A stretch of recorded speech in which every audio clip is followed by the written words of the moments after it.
Ezekiel chapter 39. Son of man, prophesy against Gog and say, This is what the sovereign Lord says, I am against you, Gog, chief prince of Meshech and Tubal, and I will turn you around and drag you along. I will bring you from the far north and send you against the mountains of Israel. Then I will strike your bow from your left hand and make your arrows drop from your right hand. On the mountains of Israel you will fall, you and all your troops and the nations with you.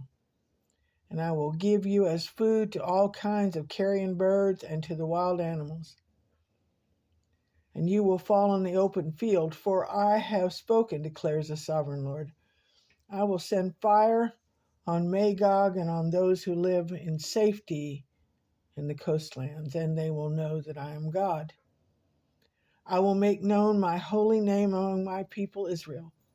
I will no longer let my holy name be profaned, and the nations know that I am the Lord. I am the Holy One of Israel. It is coming. It will surely take place, declares the sovereign Lord.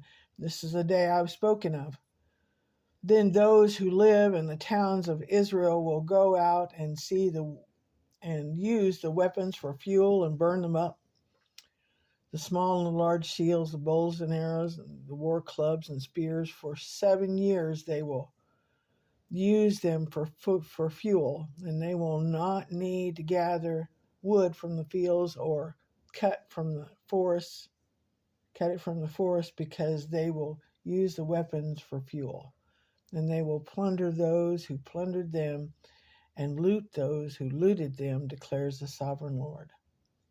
On that day I will give Gog a burial place in Israel, in the valley of those who travel east of the sea, and it will block the way of travelers, because Gog and all his hordes will be buried there. So it will be called the valley of Gog.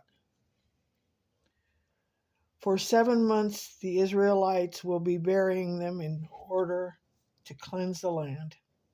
All the people of the land will bury them, and the day I display my glory will be a memorial day for them, declares the sovereign Lord. For the people will be continually employed in cleansing the land, and they will spread out across the land and along with others, and they will bury any bodies that are lying on the ground. After the 7 months, they will carry out a more detailed search. As they go through the land, anyone who sees a human bone will leave a marker beside it until the grave diggers bury it in the valley of Hamon-Gog, near a town called Hamanah, and as they will cleanse the land.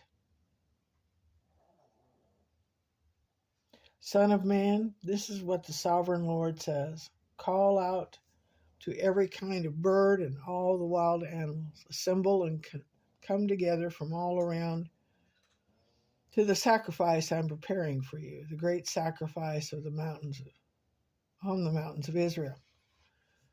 There you will eat flesh and drink blood, and you will eat the flesh of mighty men and drink the blood of princes of the earth, as they were rams and lambs, goats and bulls, all of them fattened animals from Bashan. At the sacrifice I'm preparing for you, you will eat till you are glutted, and drink blood till you are drunk. At any table you will eat your fill of horses and riders, mighty men and soldiers of every kind, declares the sovereign Lord.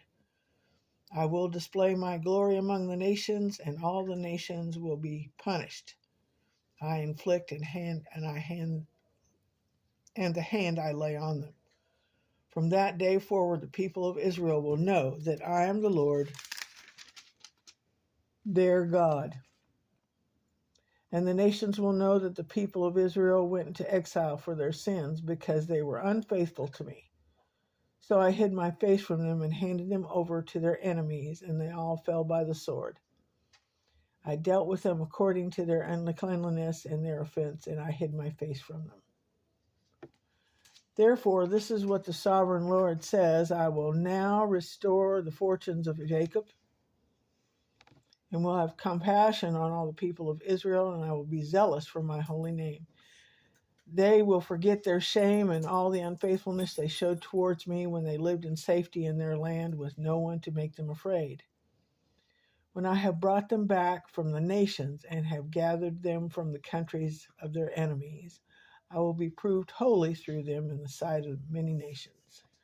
Then they will know that I am the Lord their God, for though I sent them into exile among the nations, I will gather them to their own land, not leaving any behind, and I will no longer hide my face from them, for I will pour out my spirit on the people of Israel, declares the sovereign Lord.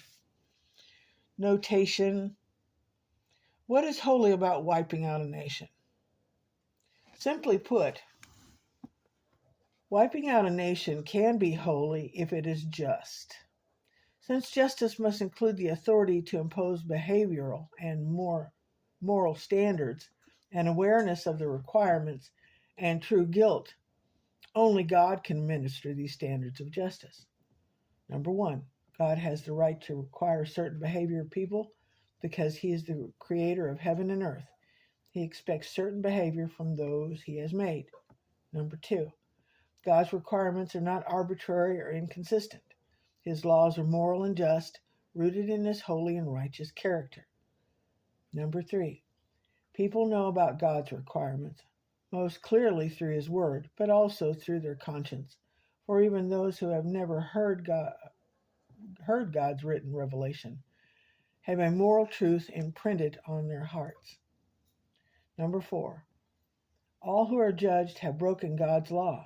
Often judgment comes only after a nation has long spurned God's mercy and patience. God gave the Amorites more than 400 years to abandon their wicked ways, but he removed them like a cancer from humanity when they refused to change. Later, it was Israel's turn to be judged for disobeying God's commands. God's justice then is holy and righteous.